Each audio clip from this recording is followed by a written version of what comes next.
라미네이트를 할 때 이 두께 이상으로 들어가지 않도록 디자인되어 있는 법입니다. 그래서 이걸 바탕으로 삭제할 부분이라고 여겨지는 부분, 여기서 보면 이 부분이 되겠죠? 이 튀어나온 부분, 이 부분을 제가 다듬게 됩니다.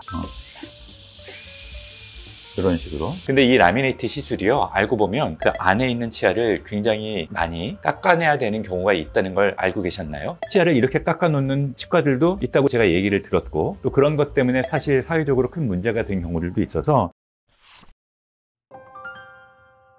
안녕하세요. 웃는 치과의사 오원장입니다. 연예인들 보면요, 앞니들이 굉장히 하얗고 고른 것들을 우리가 확인할 수 있어서 많은 분들이 그런 연예인들 치아를 보면서 부러워하시는 분들이 꽤 많더라고요. 연예인들 치아도 원래는 그렇지 않았는데 어느 날 갑자기 뿅 하고 하얗고 가지런한 치아를 갖게 된 거를 우리가 알 수 있는데요, 이걸 바로 라미네이트라고 합니다. 라미네이트는 쉽게 말해서 치아에 얇은 인조 손톱과 비슷한 치아 구조물을 부착하는 시술입니다. 치아의 형태가 좋지 못했을 때 혹은 색이 어두웠을 때 치아의 겉표면에다가 아주 얇은 판 형태의 보철물을 붙여서 치아의 형태와 색상을 수정하는 치료죠. 그래서 이거는 며칠 혹은 하루만 해도 이 작업이 끝나기 때문에 어느 날 갑자기 치아가 고르게 되고 또 밝아지는 효과를 얻을 수 있어서 심미적인 효과가 굉장히 크니까 취업을 앞두고 계신 분들이라든가 결혼 촬영을 앞두고 계신 분들이 고려를 많이 하는 그런 시술 방법입니다. 근데 이 라미네이트 시술이요, 알고 보면 그 안에 있는 치아를 굉장히 많이 깎아내야 되는 경우가 있다는 걸 알고 계셨나요? 오늘은 제가 라미네이트 시술을 하기 위해서 치아를 삭제하는 과정, 그리고 또 붙이는 과정 등을 제가 보여드리면서 라미네이트 시술이 이렇게 실제로 진행되는구나, 그리고 어떤 경우에 이를 많이 깎아야 되고 또 어떤 경우에는 이를 깎지 않고도 라미네이트 시술을 할 수 있는지 설명을 드리도록 하겠습니다. 앞니가 고르지 못해서 혹은 삐뚤빼뚤해서 형태가 이상하거나 색이 너무 어두워서 라미네이트를 고려하고 계셨던 분들은 이 영상을 끝까지 보시면 큰 도움을 받게 되실 겁니다. 자, 그럼 시작해 볼게요.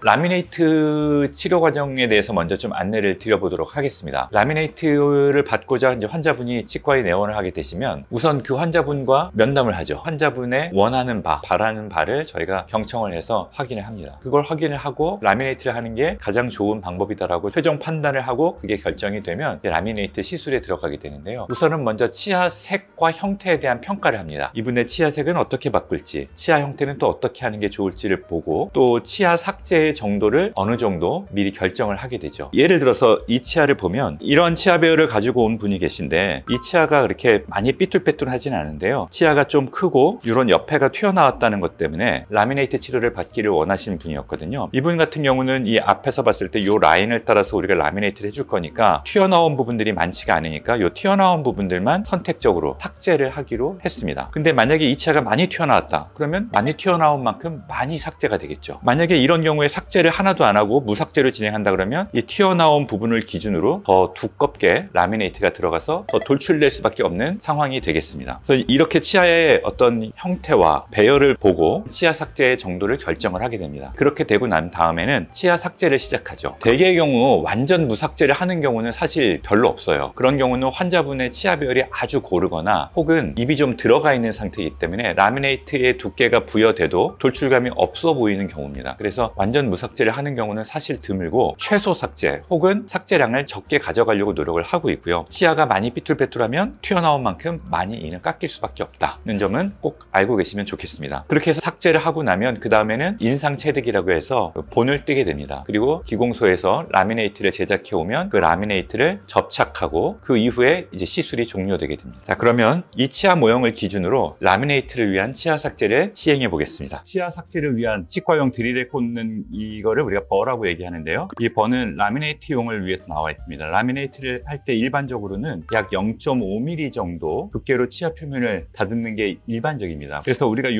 버에는 이 깊이감이 있어서 라미네이트를 할 때 이 두께 이상으로 들어가지 않도록 디자인되어 있는 버입니다. 그래서 이걸 바탕으로 우리가 튀어나온 부분, 삭제할 부분이라고 여겨지는 부분, 여기서 보면 이 부분이 되겠죠? 이 튀어나온 부분, 이 부분을 제가 다듬게 됩니다. 이런 식으로. 삭제하고 나면 이 부분이 이제 갈리게 되고요. 또 반대편에서도 또 삭제를 합니다. 이렇게 삭제하고 난 다음에는 버를 바꿔서 치아를 전체적으로 다듬어 주게 됩니다.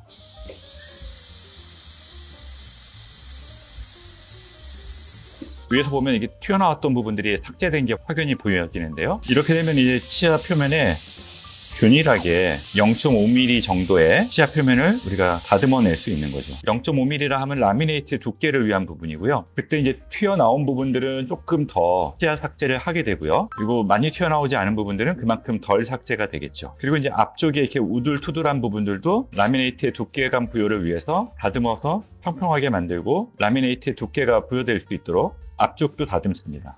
두께와 치아 길이들을 좀 다듬어서 줄인 방식으로 이렇게 치아 삭제를 마쳤습니다. 얼핏 보면 라미네이트 시술할 때 치아를 많이 깎지는 않았기 때문에 이 정도 삭제된 정도면 굳이 이가 엄청 시리거나 혹은 신경치료를 해야 될 필요까지는 전혀 없는 상태고요. 이 정도면 일상생활하는데 대단히 큰 문제는 전혀 없는 상태입니다. 다만 치아가 많이 삐뚤빼뚤한 분의 경우에는 치아 삭제가 양이 많아질 수 있어요. 그러면은 라미네이트를 하고 난 이후에 차가운 물 같은 것만 마셔도 이가 시려서 굉장히 고생을 하는 경우들이 꽤 있을 수 있습니다. 경우에 따라서는 신경치료까지 해야 될 수도 있고요. 이렇게까지 하시면은 그 다음 인상체득이라고 해서 이 라미네이트를 제작하기 위해서 치아 모형을 다시 만드는 과정으로 이제 넘어가게 되죠. 그렇게 되면 이렇게 만들어진 치아 모형에다가 보철물인 라미네이트를 제작해서 접착하는 과정으로 넘어가게 됩니다. 자, 이제 저희가 접착 준비를 다 했고요. 해볼게요. 원기를 먼저 바르고.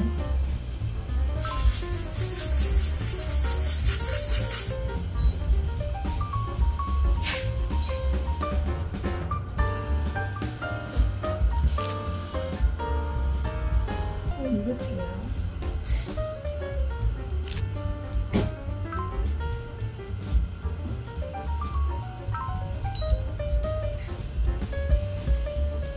지금 접착제를 제거하고 있어요. 접착제를 붙이고 있습니다. 이걸 발라보세요. 앞면만 물어보세요. 딱딱딱딱 물어보세요. 꽉 보세요.